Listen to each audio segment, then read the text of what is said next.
اس video میں young doctors اور وہ ڈاکٹر جو بہت سینئر نہیں ہیں مگر درمیانی اس کے گریڈ کے اندر ہیں، ان کے بارے میں کچھ آپ کو بتانا چاہتا ہوں، اور ساتھ میں یہ بتانا چاہتا ہوں کہ آج ایز وی اسپیک اگر آپ اپنے بچوں کو ڈاکٹر آپ نے بنانا ہے تو اس کو 10 دفعہ سوچیے، اور ڈاکٹر بنانے کے لیے صرف ایک ریزن ہونی چاہیے کہ آپ کے بچے کا پیشن اتنا ہے، وہ کہے کہ میں ڈاکٹر اگر نہیں بنا تو میں کچھ نہیں بن سکتا، پھر تو اس کو ڈاکٹر بنائیے۔ لیکن اگر آپ کا یہ خیال ہے کہ اس پروفیشن کے اندر مالی آپ کو جلدی ہو جائیں گے، بندہ جلدی سیٹ ہو جائے گا، بڑی رسپیکٹ ہے وغیرہ وغیرہ، اس طرح کی باتیں اگر آپ کریں گے تو شاید آپ کو بہت زیادہ مایوسی ہوگی۔ دیکھیں، یہ باتیں کرتے ہوئے مجھے بہت دکھ ہو رہا ہے، اور کیونکہ میں نے ساری زندگی اسی پروفیشن کو دی ہے، میرے بچوں میں سے بھی 4 میں سے 3 بچے ڈاکٹر بنے ہیں، لیکن جو میں تجربات بتا رہا ہوں وہ میرے بچوں کے اوپر بھی اپلائی ہوتے ہیں، وہ بھی اپنی لائف میں اسٹرگل کر رہے ہیں، وہ بھی ابھی تک جو ہیں ہم یہ نہیں کہہ سکتے کہ وہ بالکل اپنے کیریئر کے اندر ایک سموتھ سیل کر رہے ہیں سوائے میری بیٹی کے۔ تو میں صرف آپ سے یہ عرض کرنا چاہتا ہوں کہ اس قدر زیادہ مسائل ہیں پاکستان میں، خاص طور پر سب سے پہلے تو میڈیکل ایجوکیشن آسان نہیں ہوتی۔ میڈیکل ایجوکیشن میں داخلے سے پہلے بھی ایف ایس سی میں آپ کو جو رگڑا لگتا ہے، ان بچوں کو کبھی آپ شکلیں ان کی دیکھیں جو ایم ڈی کیٹ اور ایف سی یعنی ایف ایس سی کے پروسیس میں سے گزرتے ہیں، اور پھر یہ حکومت کے پارٹ کے اوپر انتہا درجے کی نااہلی ہے کہ جو درمیان میں ایم ڈی کیٹ نام کا ایک امتحان ڈال دیا گیا ہے، اس کی وجہ سے بلینز آف روپیز کا لوگوں کو فائدہ ہو رہا ہے جو کہ مختلف اکیڈمیز وغیرہ کے لوگ ہیں، اور بچوں کی اذیت کے اندر مینی فولڈ اضافہ ہو جاتا ہے۔ اور اچھا چلیں، یہ امتحان اس قابل ہو کہ واقعی فلٹر کر لے اور یہ فیصلہ کر لے کہ کون صحیح کینڈیڈیٹ کون نہیں، تو یہ امتحان اس کے لحاظ سے بالکل یوز لیس ہے۔ یہ کبھی بھی یہ ڈسکریمنیٹ نہیں کرتا اس بات پر کہ یہ اچھا ڈاکٹر بنے گا، یہ برا ڈاکٹر بنے گا، تو یہ ایک خام خواہ کا عذاب، خام خواہ کی مصیبت اور خام خواہ کا ایک سکیم ہے جو کہ بنا ہوا ہے۔ اچھا پھر، اور اس کا ثبوت یہ ہے کہ ہر اگلے سال کوئی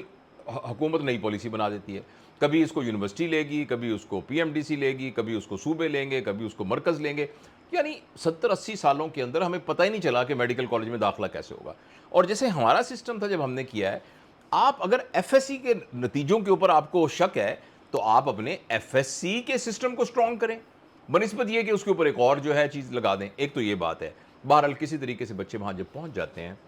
تو میڈیکل ایجوکیشن بہت کمپٹیٹیو ایجوکیشن ہے، مسلسل امتحان ہیں۔ فرسٹ ایئر میں آتے ہیں تو آپ نے سنا ہوگا سب سٹیج، ٹیسٹ، اسیسمنٹس، اسائنمنٹس، مسلسل 5 سال کی مشقت ہے، اور اس سارے میں وہ نوجوان کی جو پیک زندگی ہے وہ بالکل، یعنی وہ رگڑا لگ جاتا ہے،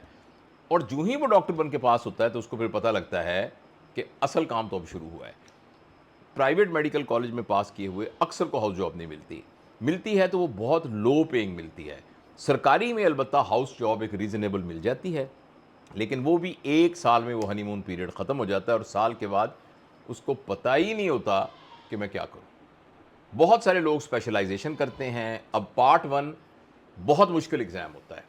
پارٹ 1 اگر پاس ہو جائے تو اب پاکستان میں سینٹر انڈکشن پالیسی پر آپ اپنی مرضی سے انڈکشن لے سکتے ہیں۔ کہ جب میں نے پارٹ 1 کیا F C P S part 1، تو پارٹ 1 کرنے کے بعد جو میرا پیرنٹ یونٹ تھا، میں اپنے پروفیسر صاحب کے پاس گیا، میں نے کہا سر، ان کو پتا تھا میں نے پارٹ 1 پاس کر لیا ہے، انہوں نے میری اپلیکیشن پہ سائن کیے، میں اپنے پرنسپل صاحب کے پاس گیا، پروفیسر حیات ظفر مرحوم، اللہ ان کو غریق رحمت کرے، انہوں نے ایسے سائن کر کے آرڈر کر دیا، اگلے دن سے میری ریزیڈنسی شروع ہو گئی۔ اور میں خود جب سپروائزر بنا تو میں چوز کرتا تھا کہ یہ کینڈیڈیٹ میرے ساتھ ٹرینڈ ہوگا تو میں اس کو سائن کرتا تھا، ہو جاتا۔ اب یہ ہے کہ کسی کو نہیں پتا، ٹرینر کو، کہ اس کے پاس ٹرینی کون آئے گا، ٹرینی کو نہیں پتا وہ کس کے پاس جائے گا۔ وہ ایک عجیب سا ایک سسٹم ہے، اور بہت سارے لوگوں کو سال ہا سال انتظار کرنا پڑتا ہے انڈکشن لینے کے لیے۔ پھر وہ پرائیویٹ میں کرتے ہیں۔ اب کالج آف فزیشین سرجن یہ کہتا ہے کہ اگر آپ کسی پرائیویٹ انسٹیٹیوشن کے اندر کرتے ہیں ٹریننگ تو وہ انسٹیٹیوشن پابند ہے آپ کو تنخواہ دینے کا، مگر پتہ ہے سب کو، ایون آرمی کے انسٹیٹیوشنز ایسے ہیں جو سویلین کینڈیڈیٹس کو کرتے ہیں، ان کو کوئی پیسے نہیں دیتے، کوئی اسٹرائپنڈ نہیں دیتے، اور کوئی کچھ نہیں سکتا، کوئی کچھ نہیں کر سکتا۔ تو اچھا، پھر اب پارٹ 1 ہو گیا، پھر اب ٹریننگ ہو گئی، ٹریننگ کے بعد پارٹ 2 ایگزام بہت مشکل ہوتا ہے۔ آپ نے پارٹ 2 ایگزام بھی پاس کر لیا، پارٹ 2 ایگزام پاس کرنے کے بعد اب کیا کریں؟ F C P S surgery کر لی، ایف سی میڈیسن کر لی، اب کیا کریں؟ اب اس کے بعد پھر اگر آپ پرائیویٹ پریکٹس کرنا چاہیں گے تو وہ بہت کمپیٹیٹیو ہے پرائیویٹ پریکٹس. پھر اگر آپ ہسپتالوں میں لگیں گے تو ہسپتالوں کے اندر لگنے کے لیے پبلک سروس کمیشن کا امتحان ہے. حالات یہ ہو گئے ہیں کہ 5 سیٹیں ہوتی ہیں تو 500 اپلیکینٹ ہوتے ہیں, اور وہاں پھر بہت ایک ٹف ہو گیا. میں یہ نہیں کہتا اس میں یعنی جو لگتا ہے وہ ڈیزرو بھی کرتا ہوگا, لیکن باقی 400 بھی تو اتنے قابل ہی ہوتے ہیں نا. اب پھر جن کو جاب مل جاتی ہے, پھر ہسپتالوں کے اندر, سرکاری ہسپتالوں کے اندر ان کی کوئی پروٹیکشن نہیں ہے, ان کے رائٹس کا خیال نہیں رکھا جاتا, اور جو ان کو معاوضہ ملتا ہے وہ بہت کم ہے. مجھے پتہ چلا کہ KPK کے اندر جتنے ہمارے جو RMOs ہیں اور جو ٹریننگ لے رہے ہوتے ہیں ریزیڈنٹ میڈیکل آفیسرز, ان بیچاروں کی اتنی کم تنخواہ ہے جو شرمناک حد تک کم ہے. اور اس میں بیچارے, اچھا اب یہ وہ ایج ہے جس میں بچہ اپنی پروفیشنل زندگی کے اندر بھی, پروفیشنل زندگی میں کے علاوہ پرسنل زندگی میں آتا ہے, اس میں وہ میریجیبل ایج میں ہوتا ہے, اس کی شادی ہو جاتی ہے, اگر اس کے ایک بچہ ہے, ایک بیوی ہے, کیا کرے وہ. اور وہ بیچارہ جو معاشرے کا کریم جس کو کہتے ہیں, وہ اتنی قسمہ پرسی کر, اور پھر ہسپتالوں کے اندر کوئی ویک قانون کی وجہ سے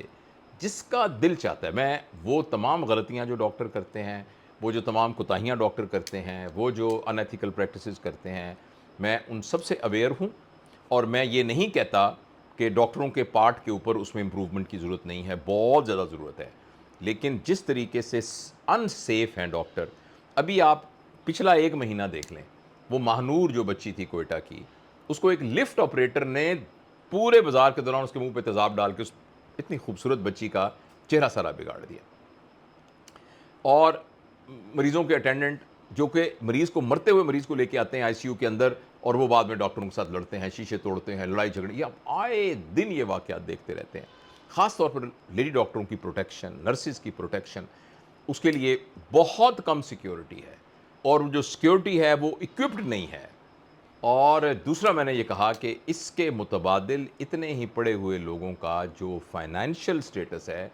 وہ اس میں ڈاکٹروں کو بیچاروں کو بہت محنت کرنی پڑتی ہے, بہت سٹرگل کرنی پڑتی ہے.